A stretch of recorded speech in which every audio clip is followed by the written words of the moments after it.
Hello, my name is Rosario Alonso and I will be doing formal speech, and the topic I chose was Fidel Castro Ruiz. Who is Fidel Castro? He was the son of wealthy sugarcane farmer.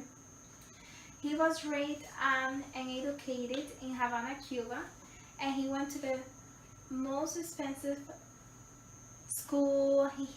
He went to foreign school too. Then he came back from Spain and he studied in Havana, Cuba, and the university, and he graduated from law school. At that time, he got interested in politics.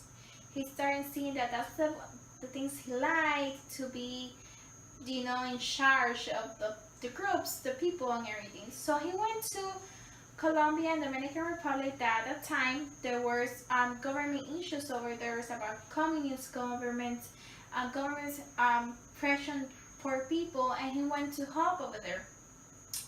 Once he ended up with that, he came back to Cuba and said that the same thing was going to happen in Cuba with the government of Batista. He started to build himself up to the government of Cuba, but once Batista got the presidency, he removed all of the new and the old government persons that used to be there and replaced them with new ones, and from the United States as well.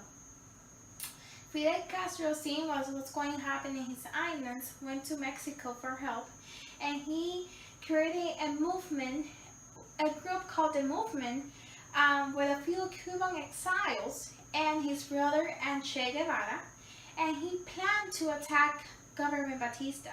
Well, when he came back on this boat guard, the Grandma, they failed to conquer the Batista army at that time.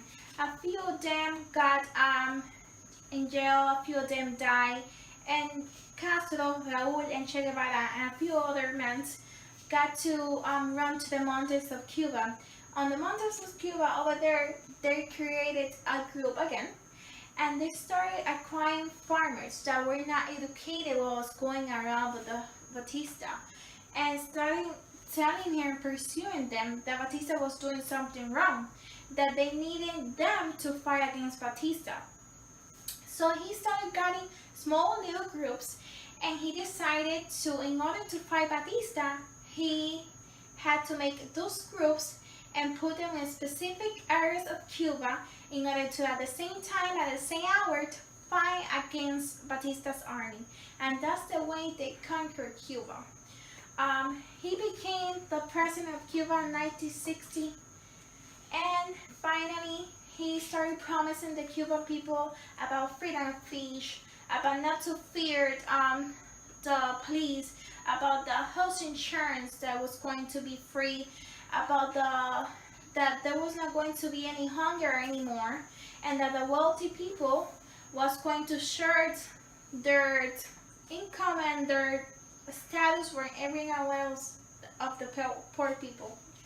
Unfortunately, those were broken promises and fake promises as well. He started doing business with the Soviet Union and exchanges products. Once they started doing that, he declared himself at Cuba as a communist party. He forgot about his promises. He made Cuba a country that you cannot speak fluently, and he also the hunger still exists into today. There is no freedom of speech, not even freedom in the internet. Barely any people have internet. Anyone can send anything about him in a bad way because they're going to jail. And all those things that he promised, he never took them for granted, took them as a word, and just took it for granted. And on November 25, 2016, Fidel Castro died. With this death, a lot of emotions and feelings have conquered Miami Cuban exiles and the islands as well. One of them crying, another person is happy that he's dead. Unfortunately, we don't know right now what's going to happen with Cuba, but what we know, there's a little change, and the consumption may be up. Maybe a change. Once again, this is Fidel Castro informing speech. Rosario Alonso.